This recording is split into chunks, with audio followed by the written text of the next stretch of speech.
Bismillahirrahmanirrahim. Assalamualaikum warahmatullahi wabarakatuh. Kepada Allah kita senantiasa bersyukur, dan kepada Nabi Muhammad kita senantiasa bersalawat. Allahumma shalli ala sayyidina Muhammad wa ala ali Muhammad. Baiklah, langsung saja perkenalkan kami dari kelompok 3 yang akan membahas daripada tahapan atau langkah-langkah dalam model pengembangan 4D. Nah, dalam model pengembangan 4D ini terdapat 4 tahapan. Tahapan yang pertama adalah define, dan tahapan yang kedua adalah design, dan tahapan yang ketiga yaitu develop, dan tahapan yang keempat adalah disseminate. Nah, di sini kami akan membahas satu persatu tahapan-tahapan tersebut. Nah, di sini saya akan dari pribadi saya sendiri akan membahas tentang tahapan define. Nah, apa itu tahapan define? Nah, tujuan daripada tahapan define itu sendiri adalah untuk menetapkan dan merumuskan persyaratan pembelajaran. Nah, fase ini hampir sama dengan tahapan analisis pada model-model pengembangan lainnya.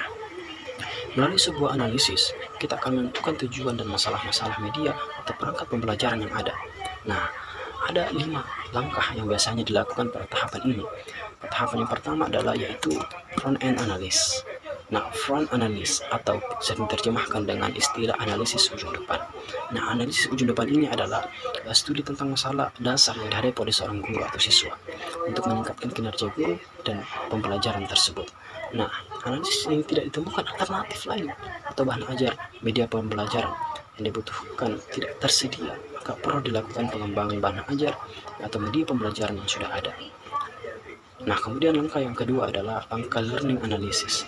Nah, langkah learning analysis adalah studi tentang peserta didik yang akan melaksanakan proses pembelajaran. Nah, taktis adalah dan sedangkan tahapan yang keempat itu adalah task analysis. Task analysis. Nah, tahapan task analysis ini adalah pengidentifikasian keterampilan utama yang harus diperoleh oleh peserta didik dan menganalisanya menjadi satu sub skill yang dibutuhkan untuk memungkinkan untuk dicapai. Nah, tahapan yang keempat adalah tahapan konsep analisis. Nah, tahapan konsep analisis ini adalah pengidentifikasian konsep-konsep utama yang akan diajarkan. Nah, mengaturnya dalam hierarki dan memecah konsep-konsep menjadi atribut dan memisahkan konsep-konsep yang tidak relevan. Nah, tahapan yang terakhir adalah dalam langkah define itu sendiri adalah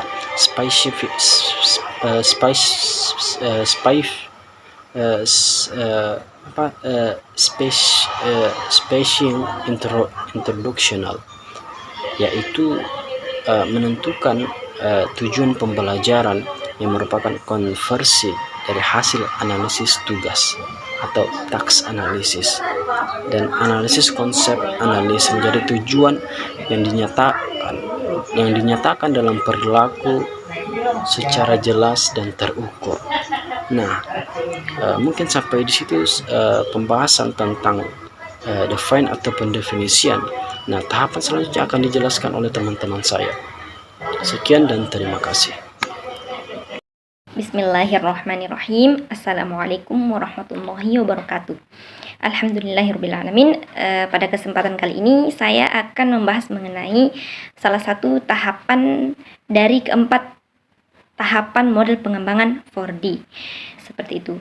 Jadi yang pertama tadi tahapan define itu sudah dijelaskan oleh saudara saya atau rekan kelompok saya, yaitu atas nama saudara Septian Nasir.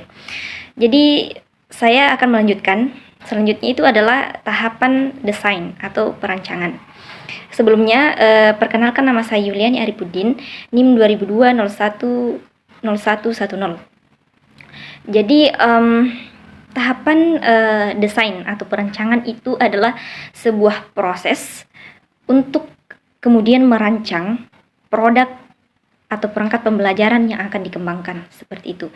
Nah, Thiagarajan kembali itu membagi kembali menjadi 4 tahapan dari tahapan desain itu sendiri. Adapun yang pertama yaitu adalah tahapan penyusunan tes acuan patokan. Yang kedua yaitu tahapan pemilihan media. Yang ketiga tahapan pemilihan format. Dan yang terakhir itu adalah tahapan rancangan awal. Adapun tahapan penyusunan tes acuan patokan itu adalah tahapan di mana proses untuk menggabungkan antara tahap define atau pendefinisian dengan tahapan desain itu sendiri, seperti itu. Jadi yang kedua itu adalah tahapan pemilihan media, di mana tahapan pemilihan media ini dimaksudkan untuk kemudian memilih atau mengidentifikasi media yang cocok sesuai dengan atau relevan dengan karakteristik materi, seperti itu. Jadi yang ketiga itu adalah tahapan pemilihan format, di mana tahapan pemilihan format ini juga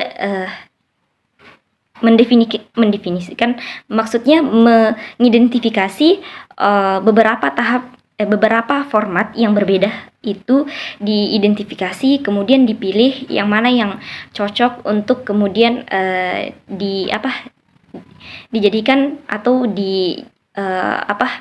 untuk rancangan bahan ajar atau perangkat pembelajaran, seperti itu.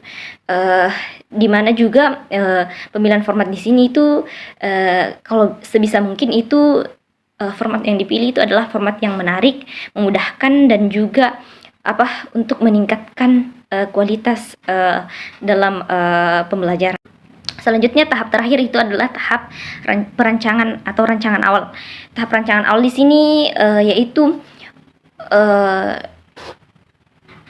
merancang sebuah produk atau perangkat pembelajaran yang akan dikembangkan. Di sini sudah masuk tahapan perancangan, yaitu produk yang akan dikembangkan itu dirancang sebelum kemudian untuk diuji cobakan, seperti itu.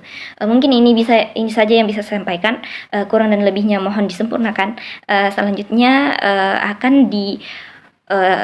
materi selanjutnya akan disampaikan oleh rekan-rekan saya. Terima kasih. Wassalamualaikum warahmatullahi wabarakatuh. Assalamualaikum warahmatullahi wabarakatuh. Baik, di sini saya akan melanjutkan pemaparan materi dari saudari Yuliana Arifudin. Nah, langkah yang ketiga yaitu tahap develop atau pengembangan. Nah, tahap ketiga dalam pengembangan perangkat pembelajaran model 4D adalah pengembangan atau develop. Tahap pengembangan merupakan tahap untuk menghasilkan sebuah produk pengembangan. Tahap ini terdiri dari 2 langkah, yaitu expert appraisal atau penilaian ahli yang disertai revisi, dan development testing atau uji coba pengembangan. Nah, yang pertama yaitu expert appraisal, penilaian ahli. Expert appraisal merupakan teknik untuk mendapatkan saran perbaikan materi dengan melakukan penilaian oleh ahli dan mendapatkan saran perbaikan perangkat pembelajaran yang dikembangkan selanjutnya direvisi sesuai saran ahli. Penilaian ahli diharapkan membuat perangkat pembelajaran lebih tepat, efektif, teruji, dan memiliki teknik yang tinggi. Kemudian yang kedua yaitu developmental testing atau uji coba pengembangan. Nah, uji coba pengembangan dilaksanakan untuk mendapatkan masukan langsung berupa respon, reaksi, komentar peserta didik, para pengamat atas perangkat pembelajaran yang sudah disusun. Uji coba dan revisi dilakukan berulang dengan tujuan memperoleh perangkat pembelajaran yang efektif dan konsisten. Baik, bismillahirrahmanirrahim. Sebelumnya perkenalkan, nama saya Nur Samsi. Di sini saya akan melanjutkan pemaparan materi dari saudari Fatma Ramadhani. Adapun tahap terakhir yang akan saya paparkan yakni tahap disseminate. Tahap akhir dalam pengembangan perangkat pembelajaran model 4D ini ialah tahap disseminate atau penyebar luasan. Produk yang sudah bisa dikatakan mencapai tahap akhir produksi atau pengembangan ketika pengujian di tahap develop menghasilkan produk yang mendapat penilaian positif dari para ahli dan mempunyai kinerja yang terbukti konsisten. Setelah terbukti layak untuk digunakan, maka produk ini siap untuk digunakan secara lebih luas.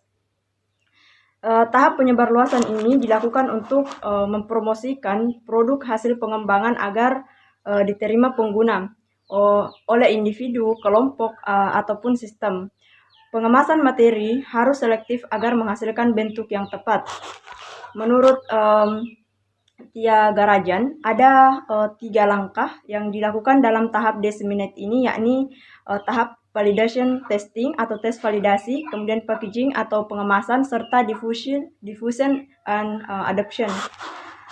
Bila pada tahap develop dilakukan evaluasi yang bersifat formatif, maka di tahap ini dilakukan evaluasi sumatif. Dalam tahap validation testing itu sendiri, produk yang selesai direvisi pada tahap pengembangan kemudian diimplementasikan pada target atau sasaran sesungguhnya. Pada tahap ini juga dilakukan pengukuran ketercapaian tujuan yang bertujuan untuk mengetahui efektivitas produk yang ingin kita kembangkan. Selanjutnya, setelah diterapkan peneliti perlu mengamati hasil pencapaian tujuan. Tujuan yang belum dapat tercapai harus dijelaskan solusinya agar tidak terulang di saat setelah produk disebarluaskan. Selanjutnya pada tahap packaging atau tahap pengemasan. Pengemasan produk itu sendiri dilakukan dengan mencetak buku panduan penerapan yang kemudian selanjutnya disebarluaskan agar dapat diserap atau difusi dan dipahami oleh orang lain dan dapat digunakan atau diadopsi pada kelas mereka. Kemudian tahap akhir yakni tahap diffusion dan adoption, di mana produsen dan distributor harus diajak bekerja sama untuk mengemas produk dalam bentuk yang dapat diterima saat memasarkannya secara luas. Diperlukan upaya khusus untuk mendistribusikan materi secara luas untuk mendorong adopsi dan pemanfaatan produk, walaupun saat ini kita tahu bahwa sudah tersedia banyak jalur digital itu sendiri. Nah, kemudian ada pun beberapa hal yang perlu kita perhatikan di dalam melaksanakan disseminate ini atau penyebarluasan ini, yakni yang pertama analisa pengguna, kemudian yang kedua strategi dan tema, kemudian yang ketiga pemilihan waktu penyebaran, dan yang terakhir pemilihan media penyebaran itu sendiri. Baik, itulah tadi pemaparan dari kami, dari kelompok 3 mengenai langkah-langkah model pengembangan 4D. Kurang dan lebihnya mohon dimaafkan. Saya akhiri dengan ucapan wallahul muwaffiq ila aqwamit thoriq. Wassalamualaikum warahmatullahi wabarakatuh.